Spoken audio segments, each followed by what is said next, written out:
In this life, you're gonna find that the only true friend that you really have, and it may sound like an old cliche, but it is true, is Jesus the Christ. Your family, your friends, like a lot of us, a lot of the kids I coached outside of my own kids was, fatherless kids, kids that didn't have fathers in the home. I myself lost my father at the age 17, so I can relate to that. Even though up until the time that he died when I was 17, I had both of my parents in the house and both of my parents worked. So it wasn't like I didn't have the best of everything, because I did.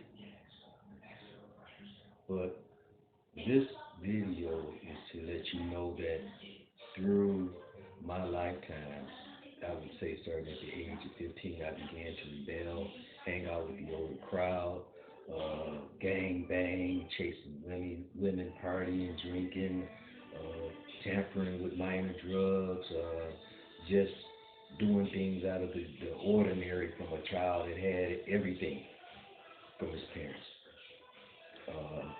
just to fit in, just to be recognized. And that's not where it is. I was great in all sports, and especially baseball.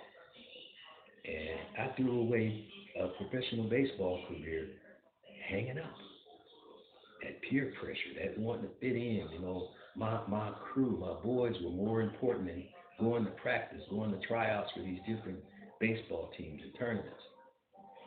And when you get a certain age and you look back on the word friendship, you look around. It's me. I'm 62 years old. I had 3 best friends in my lifetime. Right now, I don't have a best friend. I don't even have a friend that call and we call each other in the morning and say, "Hey, let's go get a cup of tea. Let's go to a game. Let's hang out for a minute. Let's play some cards." None of that. I coached uh, 3 different schools. All the kids, I put my all into it. I got out there, I ran with my players. There wasn't nothing I would tell my players to do that I wouldn't myself do. I picked them up from home. I took them home, no matter how far out they lived. When they had personal problems, I went. I was there. So many things besides the sport itself. And I had players that were close to me that I thought would never be not in my life. They would come by, call, and eventually, the saying that the love that they had for Coach Anderson, Coach A, that many of them called me, I can count on 3 fingers the ones that I see now.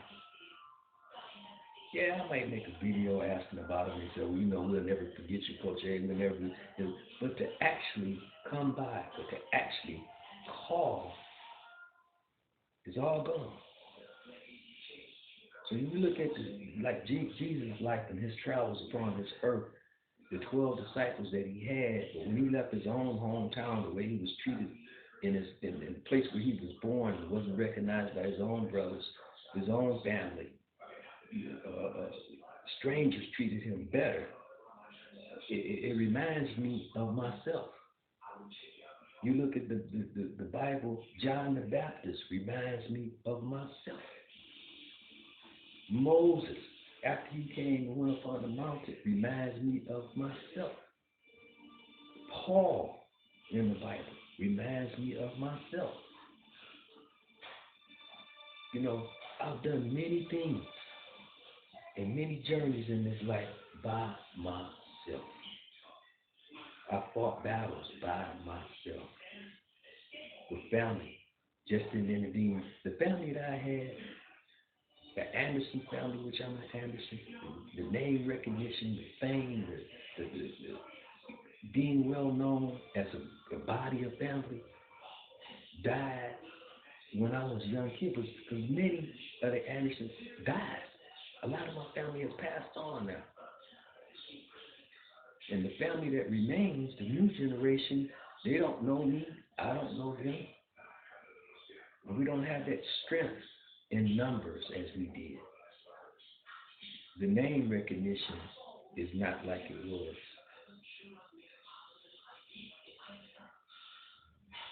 I focus and dedicate my life now to helping others. To try, we have a small church. To try to go outside of the church and bring people into the church to learn the Word of God, to know Jesus, the Creator of all, and how much love, how much He wants to be a part of our lives, how much He wants to change our lives, how much He wants to bless us, how much He wants to take us out of these financial burdens, these mental frustrations, these aggravations, these disappointments, these depressions, these suicidal thoughts, these helplessness, this being battered, bullied. With Him in His loving arms, there is comfort, there is rest. You won't be exempt from the world's trials and tribulations, but with Him, there will be joy in the morning. You'll see a way out of no way. And you'll make it down that narrow pathway that leads to the heavenly kingdom.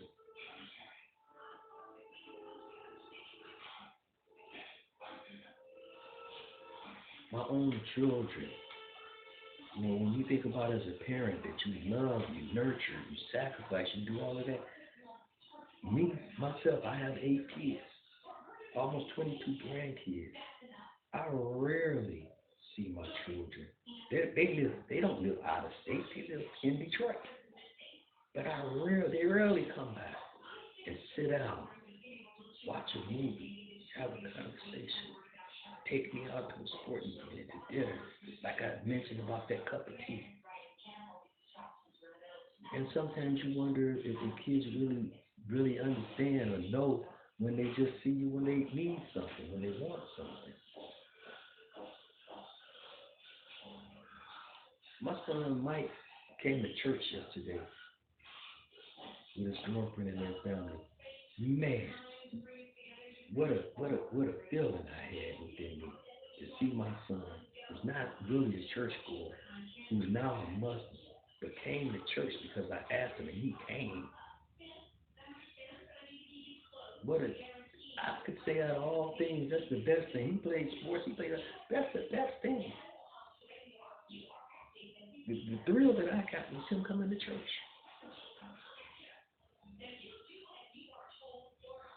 My family, my cousin Shauna Ray, my goddaughter Marisha, my cousin Sophie, my cousin Kevin Carter.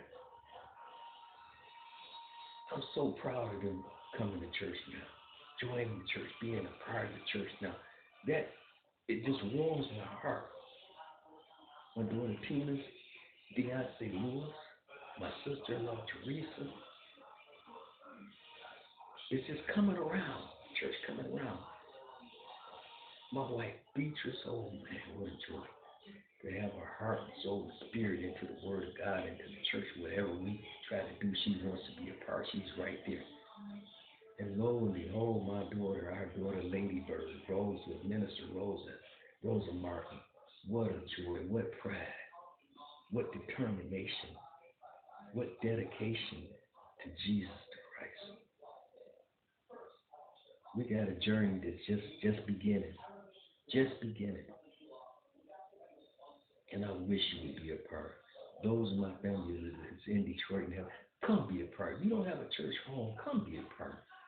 Come be a part right here, 3411 Holcomb Street between Mack and Gopi on Detroit's east side. Again, 3411 Holcomb Street between Mack and Gopi, the Pure in Heart Missionary Baptist Church.